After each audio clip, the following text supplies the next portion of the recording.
Hello. Hello.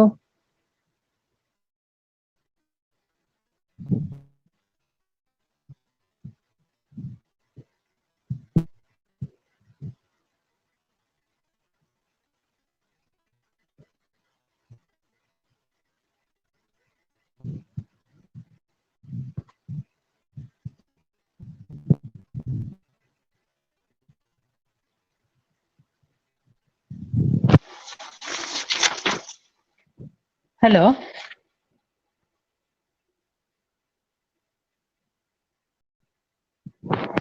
Hello. Hello, கேக்குது ma'am.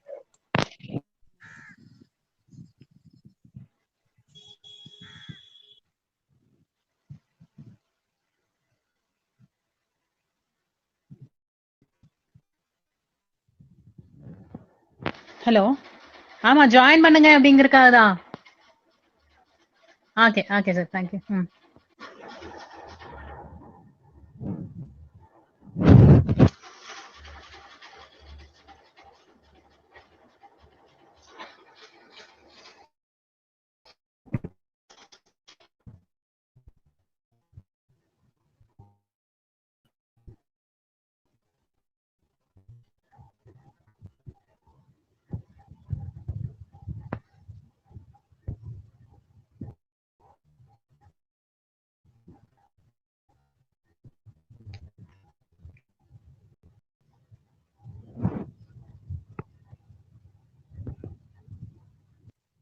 Hello, madam.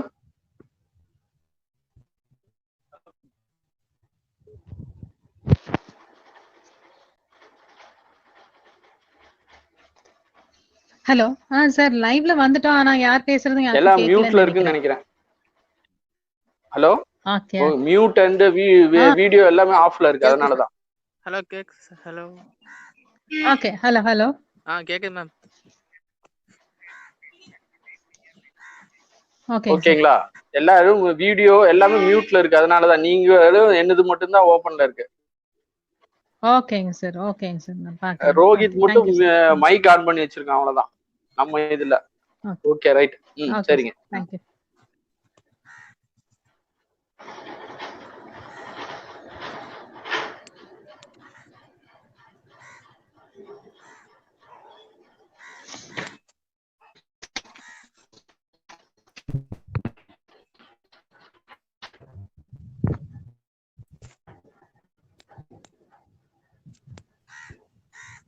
Hello Vijay sir.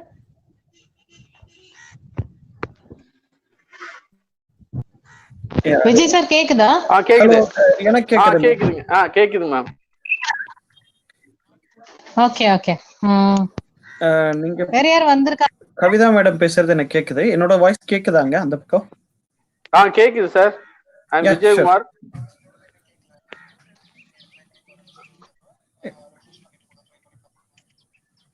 இல்ல அங்க கேக்குதுன்னு சொல்றாங்க.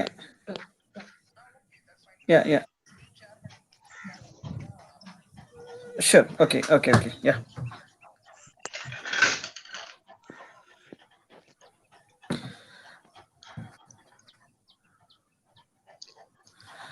Kavitha madam I am ready. நீங்க எப்ப ஸ்டார்ட் பண்ணாலும் okay.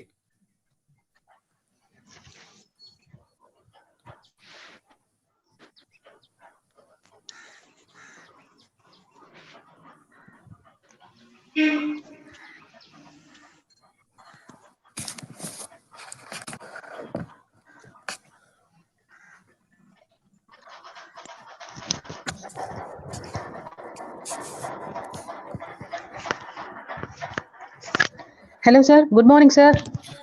Good morning. Hello. How are you sir? Fine madam. இப்ப screen வந்து தெரியணும் இல்லையா? Yeah.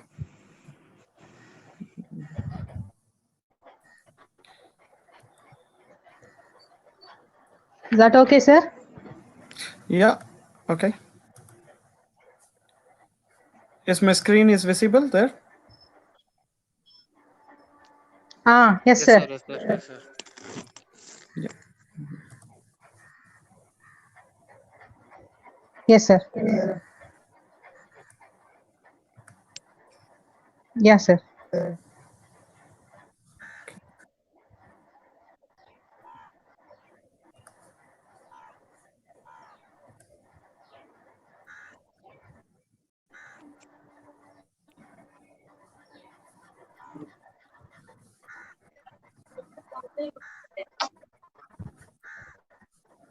നീ അത് ആർക്കാ ഉണ്ടാക്കിയത്? എന്തിനാ രാവിലെ ചപ്പാത്തി, ദോശ, പൊങ്കൽ? തനിക്ക് വേറെ പണിയില്ലേ?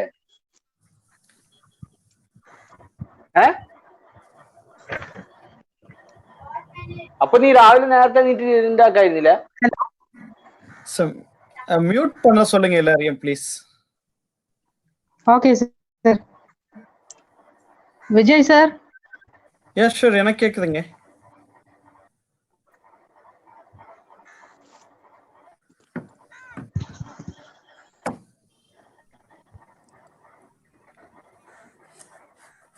கேக்குதாங்க மேடம்? எனக்கு கேக்குதுங்க சார். யா மத்த எல்லாரும் மியூட் பண்ணிட்டா நீங்க பண்ணாலும் ஓகே. ஐ அம் சார் ஸ்கிரீன் வரல சார். Okay sir. ஸ்கிரீன் வரலையா? ஸ்கிரீன் வரல. வருது, எனக்கு வருதுங்க. ஆமா, முதல்ல வருதுன்னு தான் சொன்னீங்க.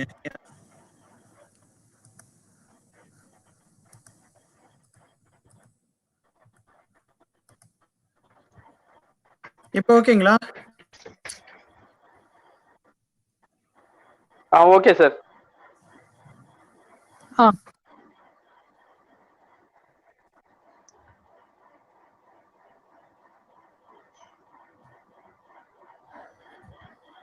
Hello Naresh sir, good morning. Madam good morning. Start பண்ணலாமா சார்? ஸ்டார்ட் பண்ணிடலாங்க மேடம். ஸ்டார்ட் பண்ணிடலாங்க. Okay sir. Okay. Very good morning one and all present here. Hope all are safe. And I'm Dr. Kavita on behalf of SNS College of Technology Management, Principal, HOD and faculty. I welcome you all for the webinar on nanomaterials for energy conversion and storage. I profusely welcome our resource person, Dr. Vijay Ashokan, an eminent researcher and speaker who lives as an example, Muyachi Udayor Igalchi Adayar. He belongs to the technology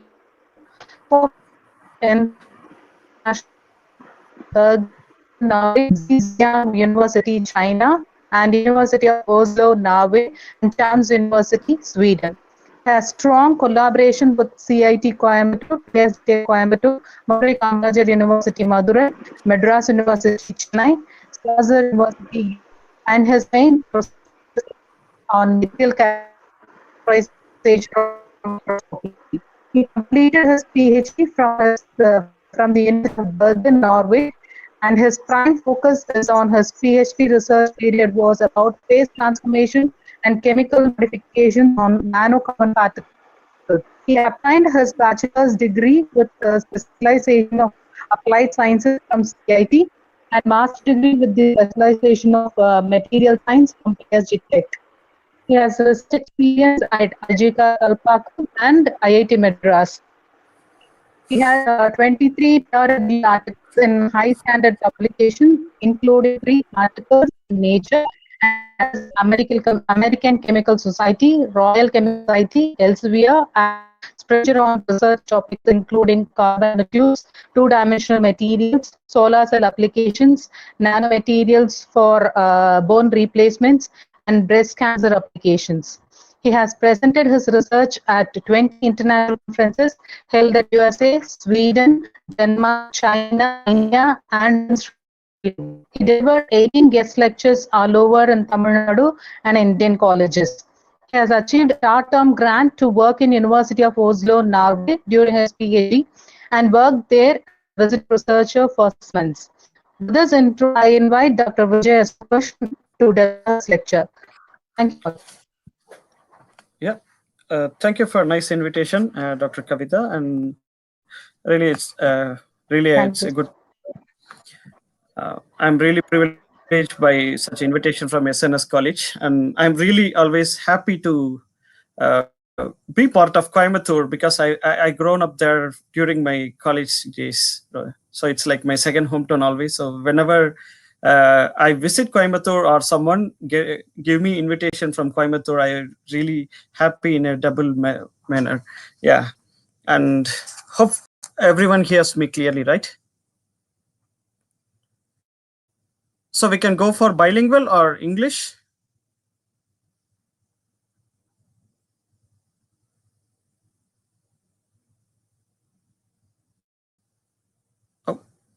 Are you hearing me?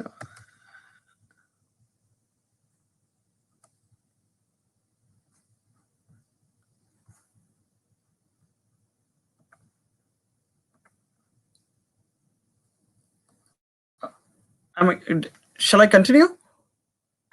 Yes, sir. Yeah, okay. Yeah, sorry. As there was a deep silence, I was worrying that there is some problem with connection. Okay. So I continue with my talk today. Very good morning to all. Of course, it's good morning to me and good afternoon to you. It's almost 8 o'clock for me now. Yeah. Today's topic is nanomaterials for energy conversion and storage. As a material scientist, I mostly work with material synthesis and characterization. I don't usually work with application part. Of course, my collaboration team or my students used to work on those area. Nowadays I'm more narrow down my research category towards electron microscopy, even within material characterization. So I'm a purely an electron microscopist. I don't do any other work than microscopy.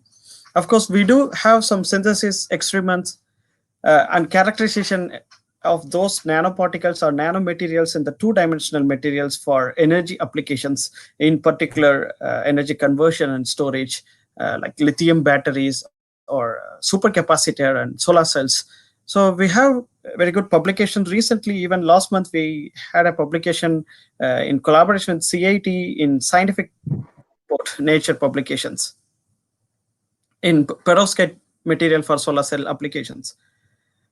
Apart from that, I usually work with carbon nanotubes and two-dimensional materials, in particular transition metal dichalcogenides. So what I plan today is I restrict my topic within carbon nanotubes and two-dimensional materials. What we work on those things, what we studied and why we studied, and what are the application part of those materials.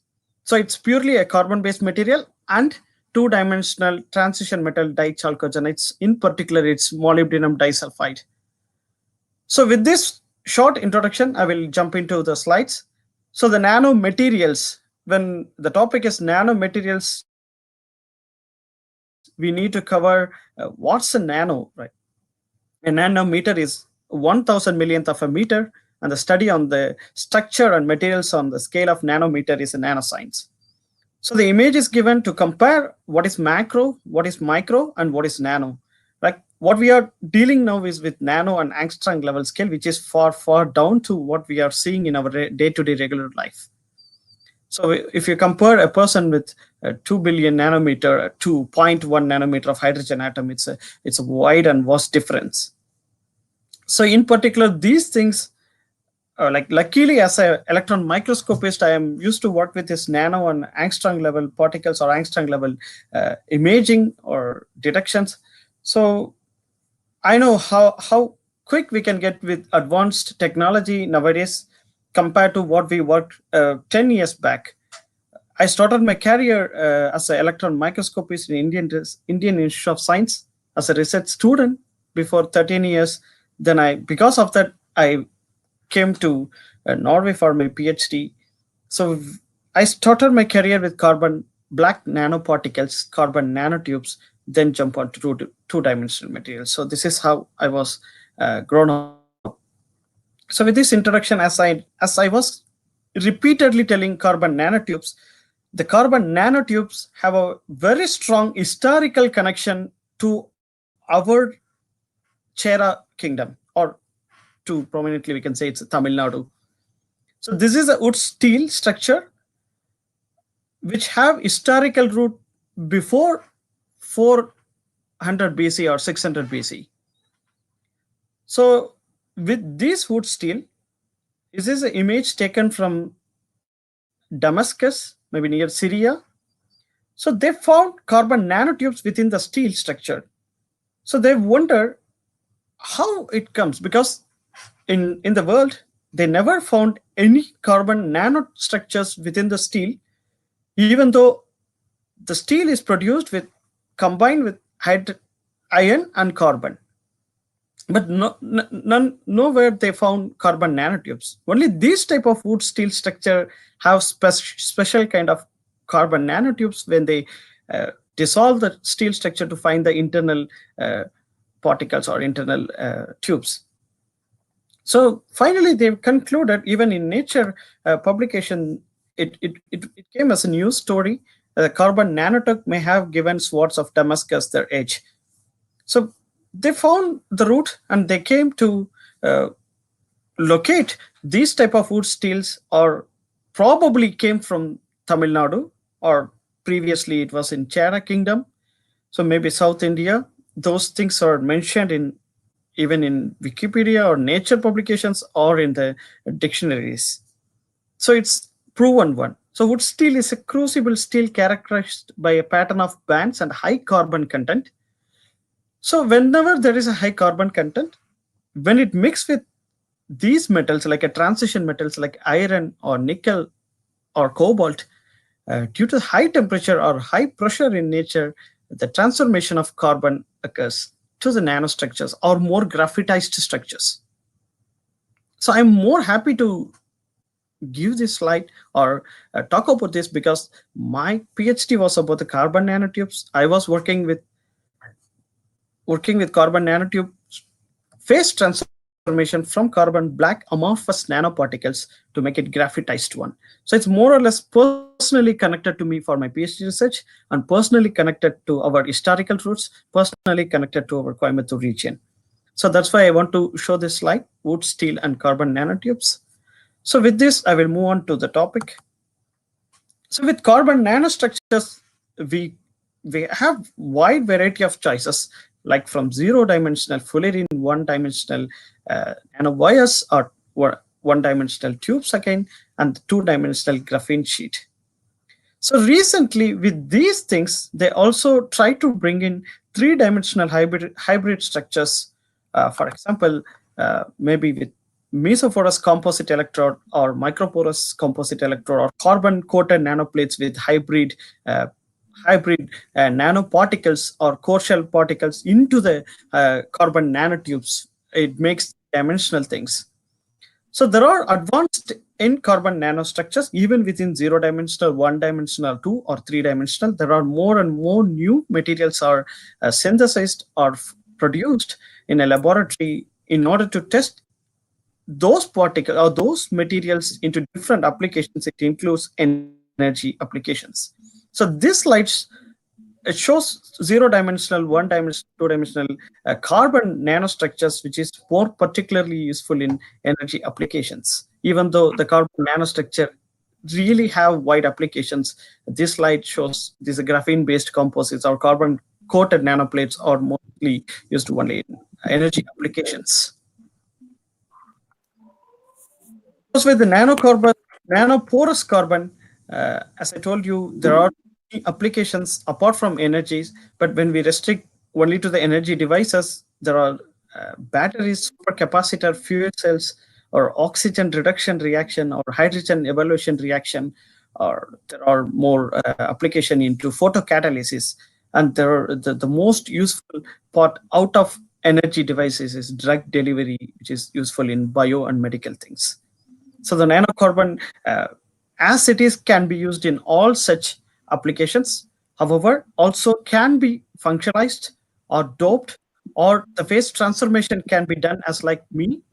So the carbon can be tuned its property with everything, like function, either through chemical or surface modification or through phase transformation. Completely, it gives a different results than its original structures. So we can use it as a playing tool. We can do whatever we need, whatever we can focus, whatever we can aim for with carbon structures. That's a specialty of carbon. And the second is it's really available, abundant in this world, and it's cheap. So it's really a carbon material. Of course, our body is also made up of carbons, right? So it's carbon is everything. So why not in energy devices, right? So I will move to the slides, which shows what I did with carbon nanoparticles. So what I did is a solid phase transformation. I have used a different iron and nickel combination to make it transform into amorphous, into graphitized nanostructures with different metallic structures like from nanotubes with the top edge metal coated nanotubes, or within like a chain locked like here it's like a nano chains, and there are some open edge carbon nanotubes. Here it's top edge metal decorated carbon nanotubes. So these things are possible with phase transformation, what I did. So this can be used for different application. Of course, when I was doing PhD, I was restricted my research to material synthesis and characterization. As I told you, I'm completely now down to characterization. So I don't even synthesis anything now. But these are the things which I synthesis in my earlier days. So this is one of the like phase transformation I did using microwave irradiation. The first one is amorphous carbon nanoparticles, which can be transferred to nanosticks, which is more amorphous, and nanoballs with different microwave irradiation treatment, maybe with different timings. So these nanoballs becomes now the hybrid 3-dimensional. After it can be decorated with some metal particles or metal oxide particles or metal oxide. Even nano rods can be added with metal dopant later on. So it can be used in supercapacitor in later days. When I was working, I just tried a synthesis with different microwave treatment and get different structures, like from particles to quantum dots to nano sticks in amorphous form and nano balls. So I have tried wide combination to get all these structures. Then I have used most of my time also in functionalization of carbon black nanoparticles and functionalization of carbon nanotubes.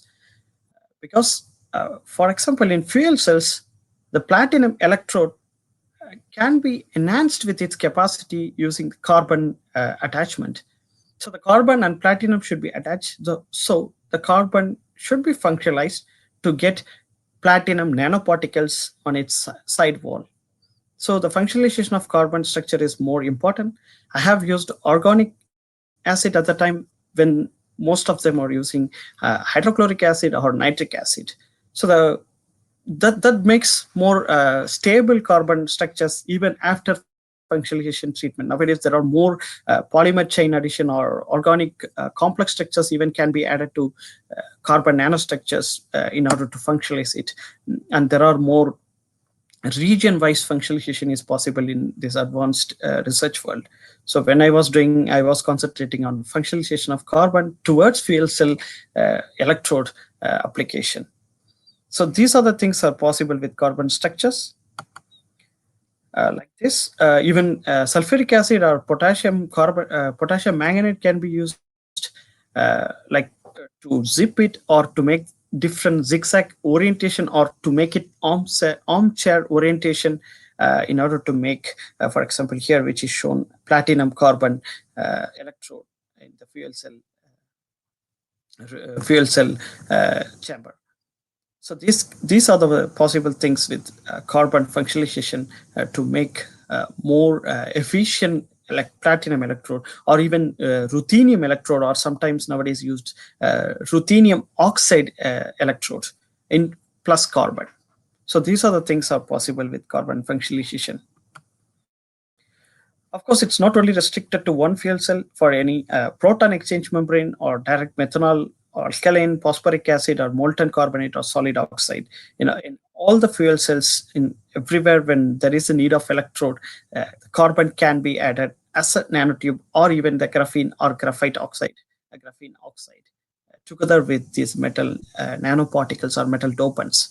So everywhere it's used. And solid oxide fuel cell, as it is, you see, it's work at 1000 degree or more, or related to that higher temperature. There are possible corrosion during the operation, most particularly in the region of interconnection stainless steel.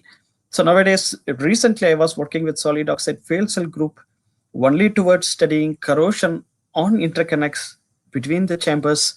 And I'm more restricted towards my work in electron microscopy. I do a lot of studies on these materials after 3,000 hours of operation, after 5,000 hours of operation, after 10,000 hours of operation, and study how the material is degraded, or is it possible to withstand at this temperature with different stainless steel composition. And sometimes our group also make a cerium coating or cobalt coating. Nowadays they started to use copper coating onto the stainless steel to study or to make it more stable interconnect environment in solid oxide fuel cell. So these are the fuel cell. I started with carbon, and even I just wanted to convey with solid oxide fuel cell because as I am working more closely with solid oxide fuel cell, there is another part apart from the electrode. There is another part with interconnect need to be more stable attached to that environment. So we are working on that one nowadays. So with this, I move on to two-dimensional material, which is my second most related research work in my career. Two-dimensional in the sense we can call it as either as a graphite sheet. As you know, the graphite is arranged as an hexagonal turbostratic arrangement. If you peel out a single carbon layer, then it's a single graphene. More related to the carbon 6 hexagonal honeycomb structures is hydrogen boron nitrate. Boron nitrate, and that's a hexagonal shaped. So these are the two-dimensional material which known earlier days and applicable in many environment. But recent 10 or 15 years, there are new two-dimensional materials started to arise. It means it's already there, but the researchers have started to peel off two-dimensional, a single layer structure, as like graphene was peeled off from the graphite. So then new two-dimensional materials like a transition metal dichalcogenides, metal oxide frameworks, mexins like titanium carbides, or even the metal two-dimensional or metal oxides two-dimensional or phosphorine can be made into two-dimensional layered structures. So these are already a layered structure, so you can just peel off a single atomic column layer. So the nano is now down to single two-dimensional, a single atomic layered material. So we were extensively worked on these type of materials, in particular two-dimensional, in particular molybdenum disulfide. So there are quite many applications as like in carbon. So it's maybe a replacement for silicon era and also for the carbon era. So it can be replaced everywhere. And even this two-dimensional transition metal dichalcogenide structures can be formed as like hybrid carbon structures together, make enhanced capacity in energy storage and electronic devices in particular. So with these two-dimensional materials towards electronic devices, we have studied the growth of these two-dimensional materials. We have also studied how the defects arise and how the defects exist with different synthesis parameter. So it can be helpful when it is applicable in FET, field effect transistor, or in other hydrogen evolution reaction with different chemical nature of the material after it have defects. So we wanted to study the defects. So when I was doing my postdoc in China, Zhejiang University, my group was working on before that, as I told you, these slides are more closely related as like two-dimensional materials in supercapacitor, battery, solar cell, hydrogen evolution. There's an extra slide. So there are possibility to grow molybdenum disulfide single layer through three different approaches, either mechanical exfoliation. The mechanical exfoliation is from the zinc crystal, which is just like using a scotch tape in our regular laboratory or in a desk. You try with different like many times, just peel off the layer, try to get into the scotch tapes, change the scotch tapes, and add those layers to silicon dioxide or any other substrate. That's possible. This was famous after graphene was exfoliated from graphite, and even those guys got Nobel Prize in 2010 for this mechanical exfoliation using Scotch tape, and try to get single layer of graphene. As like even molybdenum disulfide or any other transition metal dichalcogenides can be exfoliated, like just a single atomic layer can be exfoliated. And second possibility of synthesis is chemical vapor deposition. Of course, we can use molybdenum trioxide for MOS2 synthesis or tungsten trioxide for WS2 synthesis. So when molybdenum trioxide substrate is here together with sulfurization, it becomes a single atomic layer of MOS2. So third possibility is molybdenum disulfide powders, which is through physical vapor deposition with a high heating zone, can get monolayer of MOS2 in a substrate. So we wanted to study what are the defects possibility or defects arise when we use three different deposition techniques. So our group also studied exploring atomic defects in molybdenum. Of course, I just joined the group when this paper was going on. So this is our starting point of research in Chinese group when I started my career. So this paper published in Nature Communication, of course, they explored atomic defects, like comparing mechanical exfoliation, physical vapor deposition, chemical vapor deposition. So they found these are the defects, which means here these red squares or red circles which point out extra atoms, because in 6 hexagonal honeycomb structures, 3 must be molybdenum and 3 must be sulfur alternatively should be placed. But here, if you see, instead of alternative sulfur, there is another molybdenum atom. So extra molybdenum atom comes from mechanical exfoliation and CVD growth. But in PVD, they found a sulfur vacancy instead of an molybdenum addition. So the vacancy is more in physical vapor deposition and in antacid molybdenum.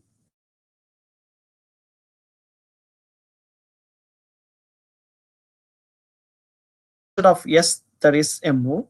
Instead of 2 sulfur atom, there's a single molybdenum atom. Instead of 2 sulfur atom, there are 2 molybdenum atom, or the vacancy here.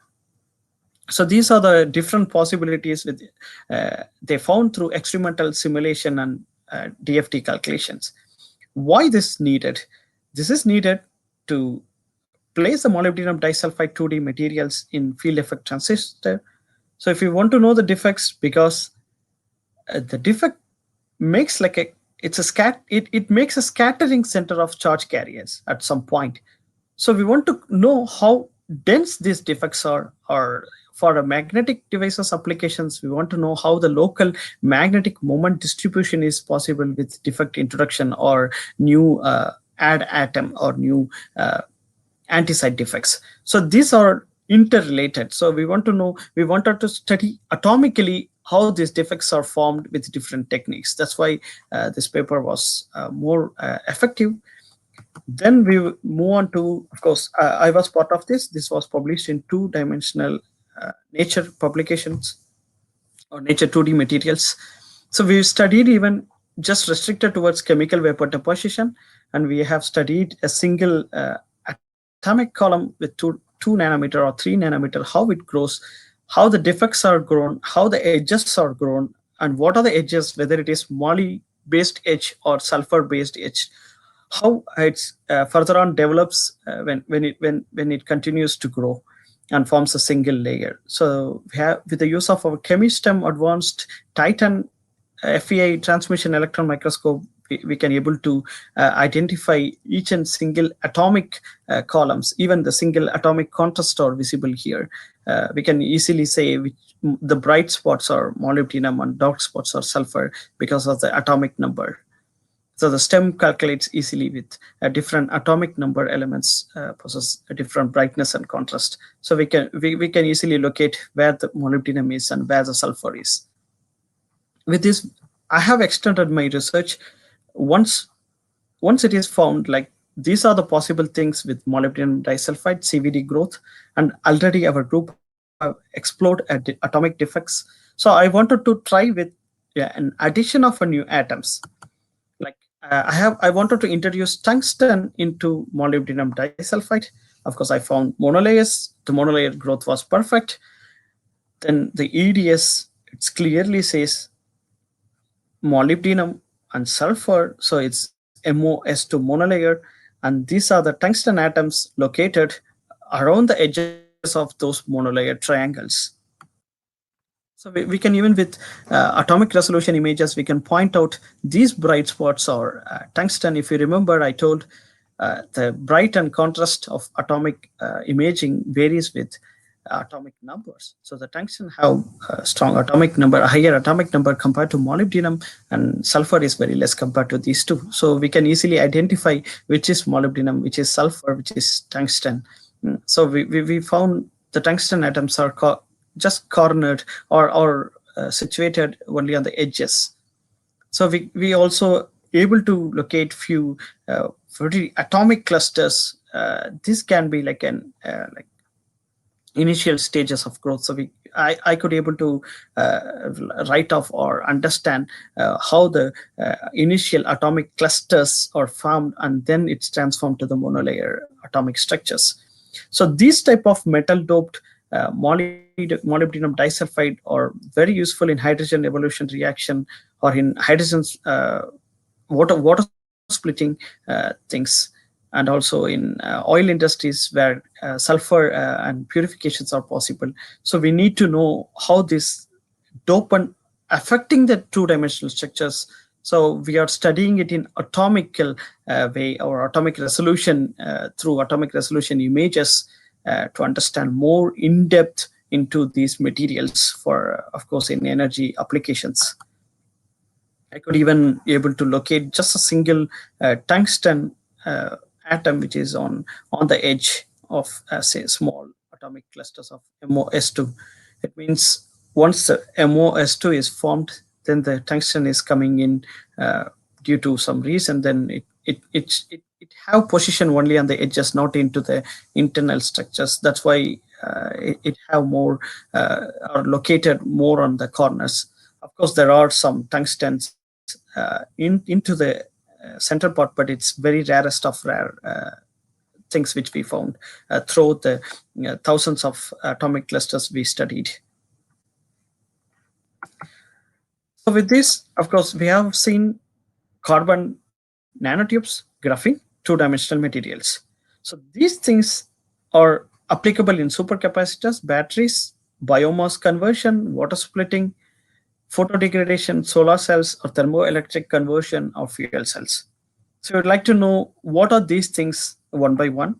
Then we will see where these materials are applicable and what are the things at least I have took part in such research collaborations. So for maybe there are more bachelor students here, so I wanted to show this. This is a lithium-ion battery which won a Nobel Prize for Chemistry in 2019, very recently, last year. So the battery is such an important things in scientific world and into the commercial applications. So as you know, from the beginning or from your school days, you have studied these type of batteries, how it works without load. The overheating is possible, so there is a possibility for explosion. So we need to connect and load. So there is a probable possibility of ionic exchange through the electrolyte, and there are some separator here, like maybe a polymer membrane, which have more porous nature in order for ion to be permitted. So the ion movement and the electron movement makes the load into the current flow. That's a basic phenomena behind battery. So with the lithium-ion battery, he found, like a Stanley Whittingham, he started with the structure of lithium-ion battery from a anode and cathode. These are the lithium ions which permeated through the separator, through the electrolytes, and used cathode as a titanium disulfide. It was first achieved with 2 voltage, 2 volt. Then he transformed metal sulfide into metal oxide ion good enough. He used the same system, and he found with the change of metal sulfide to metal oxide, he got 4 volt through this load. have used also cobalt oxide instead of titanium. Then there is Chinese scientists have used cobalt oxide, then introduce a petroleum coke here and make a barrier. Then he make more efficient way of a commercialized way of lithium-ion battery. So this how the lithium-ion battery was transferred from ages to ages with the help of these three great researchers or professors. Then they were awarded Nobel Prize last year. This is the flow of schematic of lithium-ion battery, where the possibility of lithium-ion intercalation through the different interconnects. So when we use carbon structures or graphene structures here, or the two-dimensional structures here, that makes the reason why the lithium should be efficiently intercalated to those materials when it comes to anode or cathode. That's why we wanted high surface area structures here, or high surface area nanostructures here to get those ions to be accommodated or intercalated, we can say. So this is a charging flow diagram, and this is a discharging flow diagram. So when we come to graphene part, not only graphene is used in a lithium-ion battery, even those hybrid structures or with graphene with cavity, so it can accommodate more lithium, or with mesh-up arrangements in a three-dimensional way, like in a flower shape or in a different shape. So there are more possibility for lithium-ion to be accommodated or intercalated. So that's why it's not stick to a single structure. It can be a varied structures with advanced development. As I told you, not only the graphene, there are molybdenum disulfide and graphene hybrid nanoparticles or nanostructures are incorporated into this anode region to get more efficient flow of capacitance. In case of supercapacitor. Also, there are possibility for, like, they just use a graphite, oxidize it, it becomes graphene oxide. With some intercalation, they used DODA. Then there are possibility for making a porous structures, so it becomes very highly porous graphene oxide. Then they used it as a anode in the lithium-ion batteries. This is one way of getting, instead of direct graphene, like oxidizing and make it more porous. So the oxidation, it means it's almost like a functionalization. So there are more like chemically open or chemically can be reactive structures. So these intercalated ions can easily come and find its own pair to make a stable nature if it is needed at some point. So there are also possibility for grow of silicon nanowire, as it is started with silicon oxide replacement or metal oxide replacement. Now they are also started to use either the semiconductor or metal oxide in such an anode together with carbon nanotubes. So this is one possibility of like combining silicon nanowire and carbon nanotubes. They have used double wall nanotube bundles instead of a single or multi-wall carbon nanotubes, because of some reason it should not hinder the incoming ions. So there should be more open space. At the same time, it should have some enhanced capability than multi-wall carbon nanotubes. So as I told you, there is a second possibility of combining these two materials, like two-dimensional MOS2 or three-dimensional MOS2 into the carbon, making a nanocomposite. It can be a zero-dimensional or one-dimensional or two-dimensional or three-dimensional.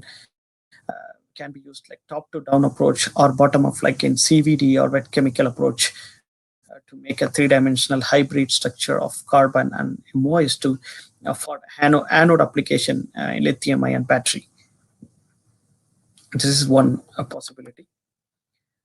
There is another possibility with they make a graphene first, then they added a MOS2 nanosheet later on with graphene. Then they added MOS2 nanoparticles At some point, some researchers have used zinc oxide, or some researchers have used gold nanoparticles. Some researchers have come across with silver nanoparticles or platinum doping, and somewhere I have even come across with nanotubes, then the metal oxide, then the metal nanoparticles of different metals. So these are the wide possible options to get lithium-ion battery more efficient compared to the previous just carbon structures or the hybrid structures. So the researchers are keep on getting new materials, or trying to form a new material with different dopants or with different hybrid layers, to make efficient anode. This can also be used in sodium-ion batteries instead of lithium-ion batteries by using different combinations. Like here, the sodium is intercalated instead of lithium, and this is like 2H and 1T is the different phases of MOS2. So even as like we also try to synthesize a different phase of MOS2 within a single carbon or single atomic layer to fit into such applications. Of course, we didn't succeed in making such a single, like a double phases within a single atomic layer. But these are another option. So because the single 1T phases of MOS2 can access a pathway here for sodium ion to be travel. So these are the different phases possible instead of making hybrid structures. The internally hybrid structure by making a different phases of same material. So that's also widely in research nowadays. As I told you, I never succeeded in achieving 1T itself because it's very hard. Even achieving a tungsten or cobalt or nickel doped into molybdenum disulfide layer, it's really very hard. Somehow I tried it and I got tungsten dope and MOS2. That's why I put that in scientific reports in Nature publications. So that's how we need to get new materials in a new thinking, new way of thinking to make more efficient into energy applications. So these are like one examples how we transform 2H into 1T in a sodium ion intercalation. Then the sodium ion can easily travel there.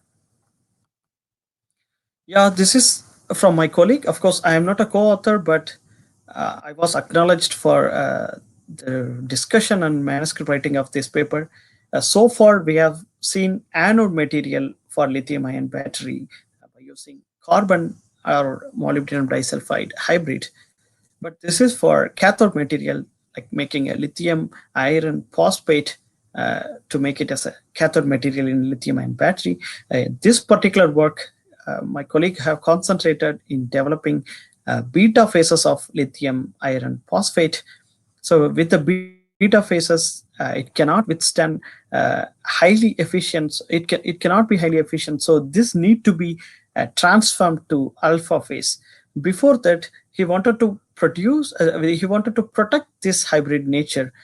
In alpha phase, we cannot directly synthesize. So we want to synthesize in beta phase, then transform to alpha phase. So what we did is he synthesized simply through solvothermal method. Then even he has made some carbon coating here. Then the carbon coated beta phase lithium iron phosphate is ready. Then he did some annealing. Then he made alpha phase of lithium iron phosphate through the phase transformation process in annealing without any other chemical reagent. So the structure is protected, but the phase is transformed.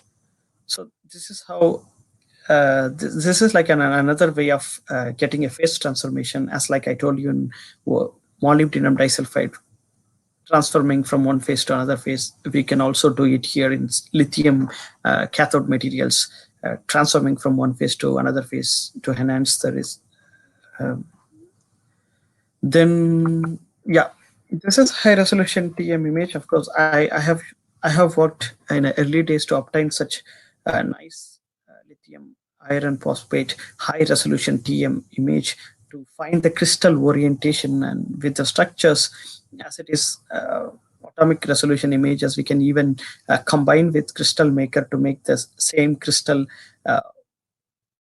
repetitions or replications, and can found in which direction it is grown, like length direction is 001. This is an Fourier half Fourier transform. It's like a diffraction pattern, so we can easily calculate the length direction and other phases what is located. So this is from beta phase, and when we change to alpha phase, there is a possibility of change its length direction, even like in 100, here it's 020, and we try to identify these phases and make, like, again, a crystal maker. Then even we used FFT to make sure this is arranged in this manner. So this is the material we used to study for like a cathode application in lithium-ion battery. So those carbon materials or MOS2 can also be used in supercapacitors. The supercapacitor is like a double layer electrochemical layer, or double layer capacitor we can call. In lithium-ion battery, there are anodes and cathodes. Here it's same anodes and cathodes, but only the charge building is different in process. Here it's ionic moment. That's the difference here. And the function is more or less similar. So this is one possibility of using multi-wall carbon nanotubes in a stacking arrangement with, for example, the gold nanoparticles are attached here in the MnO2. MnO2 it's doped on attached to carbon nanotubes. So above that there is a gold layer which acts as like because of the contact resistance, this gold layer is introduced to reduce those contact resistance. So that's why I said in addition to metal oxide with carbon nanotube, there are newly added metal nanoparticles as a dopant on the edges, or like a layer here which is shown in this image. So this is a supercapacitor application of multi-wall carbon nanotubes. Yes, I wanted to show you because I was working in this industry to get carbon nanocarbon particles from a decomposition of methane. So the hydrogen can be extracted from or get from methane decomposition, and the carbon can be used for different application, as like me working in phase transformation and surface functionalization. There is another possibility, like getting hydrogen for electricity applications. So this is one way. The second way is hydrogen evolution reaction, as like in what we seen in battery and lithium-ion batteries and supercapacitor. There's a cathode and anode. Here the water splitting is occurring instead of chemical electrolyte. Here just water. Then there's a possibility for hydrogen and oxygen reduction here. So or hydrogen evolution reaction is possible in the cathode. So these type of approaches brings hydrogen production, can be used for green energy applications later on. So this is an studies which concentrated on hydrous ruthenium oxide and crystalline ruthenium oxide. So this is if you remember here, the cathode is hydrogen evolution reaction possible at this stage, and an anode, it is oxygen evolution reaction. So these were studied together with hydrous ruthenium oxide plus crystalline ruthenium, or the traditional one with iridium and platinum carbon. They wanted to replace this because these are really costlier, commercially not viable for everyone. So they wanted to go for cheap materials, and they found somehow the current density is enhanced in a low voltage compared to platinum. So somehow they are successful in replacing the traditional platinum carbon into ruthenium oxide alone without any need of carbon materials. So this is one new way of replacing carbon into oxides. So this is why I wanted to show, like, even as you might have remember, I have tried tungsten doping with MOS2. Of course, my original plan was to get cobalt doping into MOS2 to make it into He or activity, like a hydrogen evolution reaction. But it's very hard. So I tried with tungsten because tungsten S2, like a tungsten WS2, tungsten disulfide is also a layered material, and the molybdenum atom can possibly replace, like tungsten is possibly replaced with molybdenum site. So the anti-site of molybdenum is possible. That's why I tried with tungsten instead of cobalt. Of course, I was successful with tungsten. Then I couldn't able to get cobalt enhanced or cobalt doped MOS2 and single layer or two-dimensional layers. You might have wondered how these guys achieved. Of course, this is a theoretical paper, so I don't think recently they still achieved with practical cobalt doped MOS2. There are some papers, but not repetitively success. So achieving metal doped MOS2 is going on recently in many research laboratory to get into the hydrogen evolution reaction. Otherwise, we have to go only with MOS2 as of now. That's a possible thing we have in hand. So these are the different materials and different applications in energy devices. So I wanted to show very quick few slides with solar cells, because these are the recent publications which I made it with CIT through a PhD student in physics department, Coimbatore Institute of Technology, Selva Kumar. He worked even in Norway as like a visiting student. Of course, almost everyone in physics department in CIT can come to Norway for 3 months during their PhD period. Like every year, they can come at least once or twice. So this is like partly a collaborative work from Norway, Sweden, and CIT Coimbatore. So this paper is published in Material Research Bulletin. He have synthesized a perovskite with different molar ratio of these things. Then he even like made a multi-junction solar cells, and he have studied the fill factor and efficiency with different molar ratio of reactant used for perovskite. So this is one paper we published in solar cell, and the second one we have used zinc oxide nano flakes, which synthesize from like green synthesis, we can say from albiso amaro leaf, and we get green synthesized flake like zinc oxide like this. Then zinc oxide and titanium dioxide is combined to make it as a whole transport layer in the multi-junction solar cell, in a perovskite solar cell. So means the titanium dioxide's limitations are overcome by combining zinc oxide nanostructures. That's why we introduced this one in a whole transport layer region. So it enhances the whole transport, electron transport layer, So it enhances the electron transport because of the combined zinc oxide and titanium dioxide layer in this type of arrangement, like in a multi-junction arrangement. This is a recent publication in RSC, and of course we have another publication just last month published in Scientific Reports, again in Nature. That's also wonderfully done by the same PhD student Selva Kumar in CIT.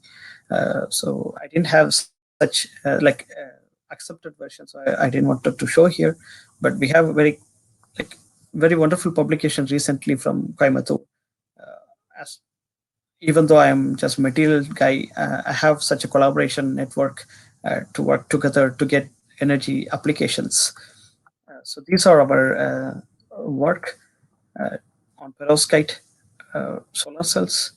So this is to show how he have made the different layers, like drop casting technique, and make a fully fledged perovskite solar cell with mixed halide.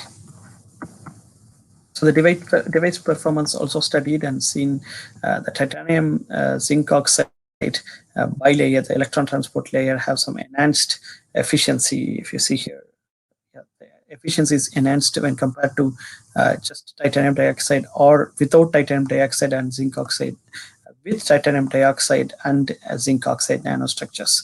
So this is fantastic work which shows improved efficiency with zinc oxide incorporation.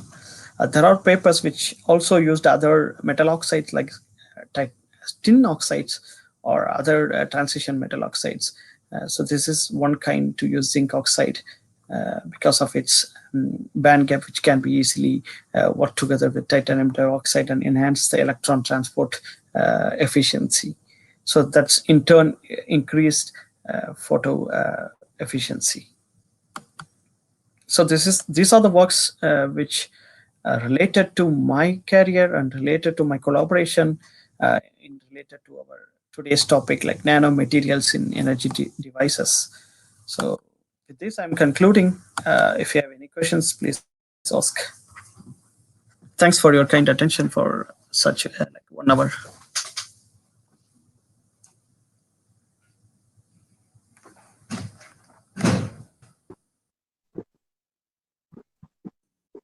Or you can even type here, because if you started to talk together, then there may be a problem. So just type here.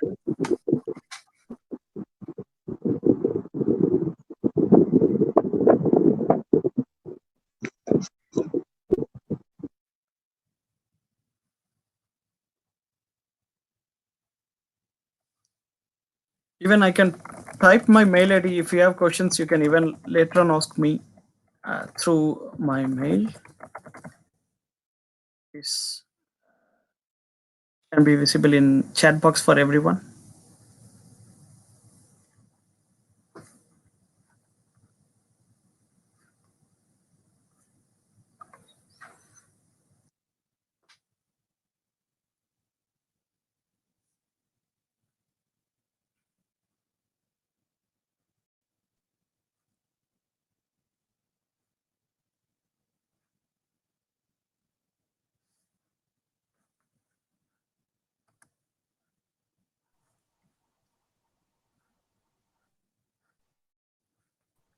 Hello, can you hear me, sir?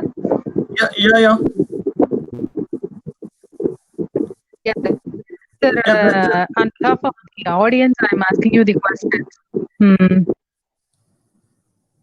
Dr. Selvaraj Narayanan has asked a question like, why is preparing carbon nanotubes are not so easy? Why carbon nanotubes are so easy? Is it? Why? Yes, sir.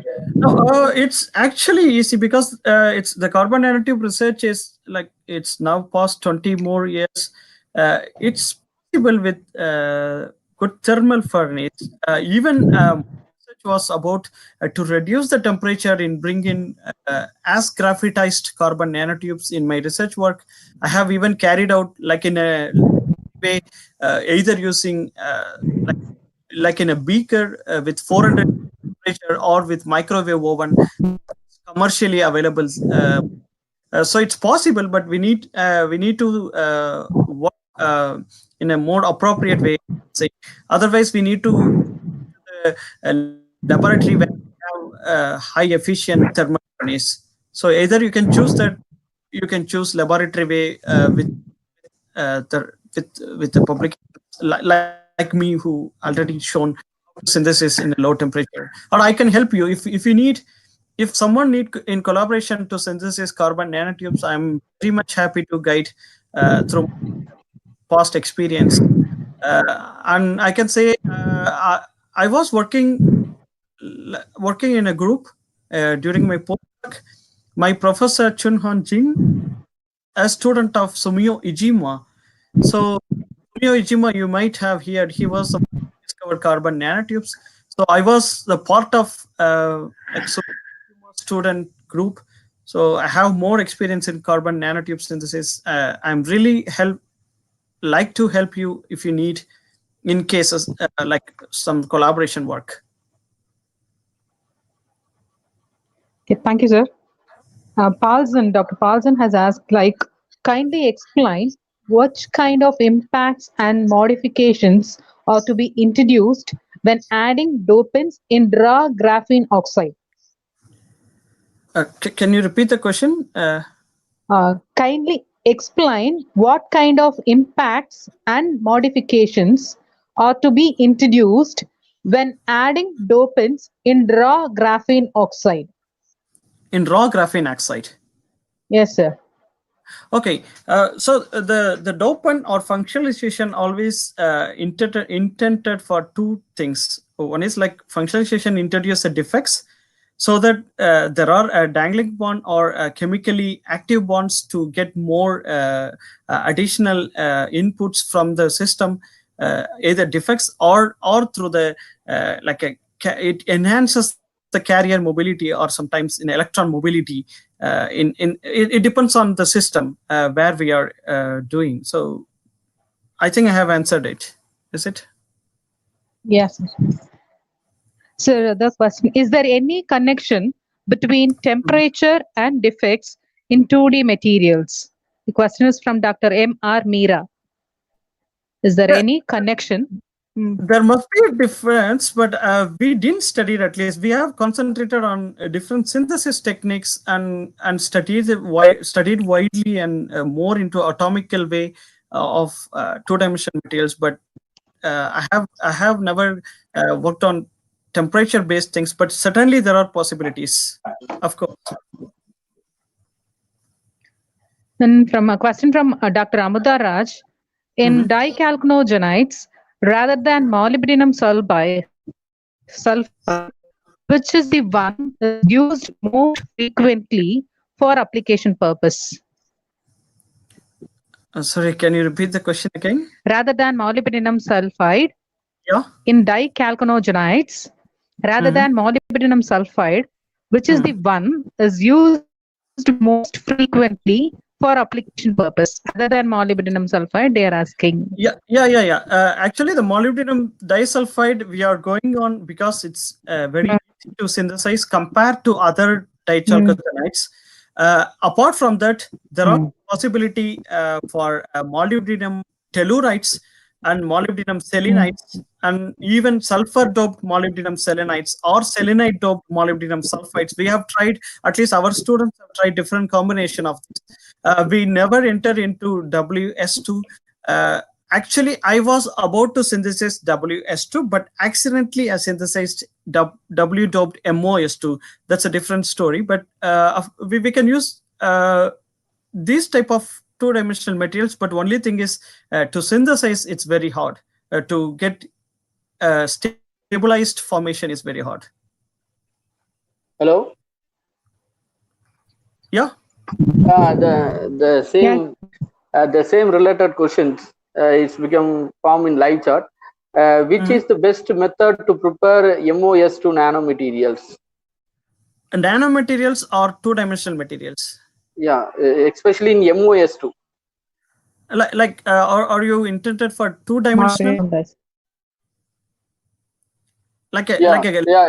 Two-dimensional. Yeah, I can say CVD is one of the good thing because we have tried a lot with PVD, but not succeeded always. But CVD, once you stabilize the system, it's very it can be repetitively produced, or the simple way is Scotch tap. Okay. Then one more question. Karthikeyan Shanmugam will be asked. Zinc oxide, tin oxide materials used in reducing the size of the nanoparticles. No, I didn't get the question. Zinc oxide and titanium dioxide is used. Used in reduce the size of the nanoparticle to the fabrications.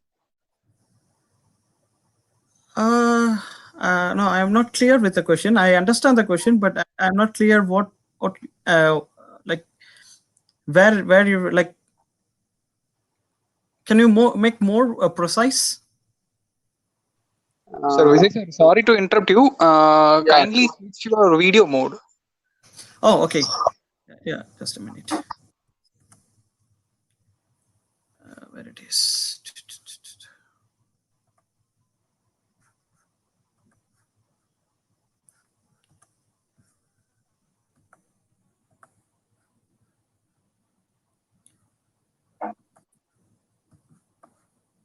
Yep.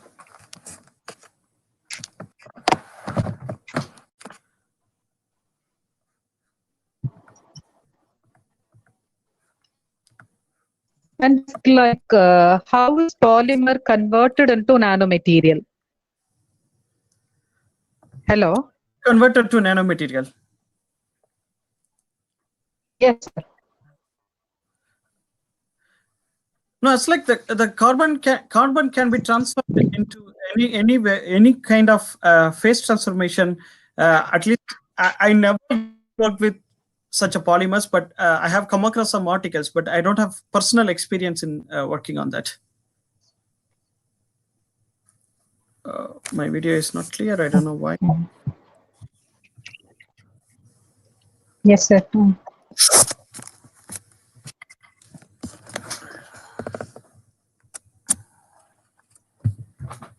Hello. Yes. So, but for Can you hear me, sir? Yeah, I'm hearing you, but I have returned my mail ID. Anyone can contact me if you have more questions or like Okay, sir. Okay, sure. detailed answers or detailed discussions can be possible in mail or through my phone instead of here. Okay, sir. Okay, sure. Hello. Vijay, sir. Solunga. முடிச்சிட்டாரா? Thank you, sir. Hello. Yes, சொல்லுங்க sir. Thank you, sir. Last week நீங்க ஒரு seminar கொடுத்திருந்தீங்க இல்லையா? Webinar. That I also am attended. Okay. நான் ஒரு question கேட்டேன். Nano mask, bio. Yes, bioimaging, yes. Both are very good interactions, sir. Thank you very much for your accepting in our college acknowledgement. I am the one of the faculty of SNS College of Technology. Oh, okay. Thank you, sir. Me and myself and Kavita also to be, Dr. Kavita ma'am also to be organized this. Okay. Thank you for your acceptance. நான் அன்னைக்கே கேட்டேன் உங்ககிட்ட, sir இது எனக்கு பண்ண முடியுமா அப்படின்னு, but the ma'am is done it. Yeah. Thanks for your invitation. Thank you, sir. I think Vijay sir and ma'am, we are running out of time. Can we close? Okay, sir. Yeah. Okay, sir. Yeah. Thank you so much, Thank sir. you. Yeah, thanks for your time. Thank you. Bye. Thank you, sir. Bye, sir. Thank you, sir.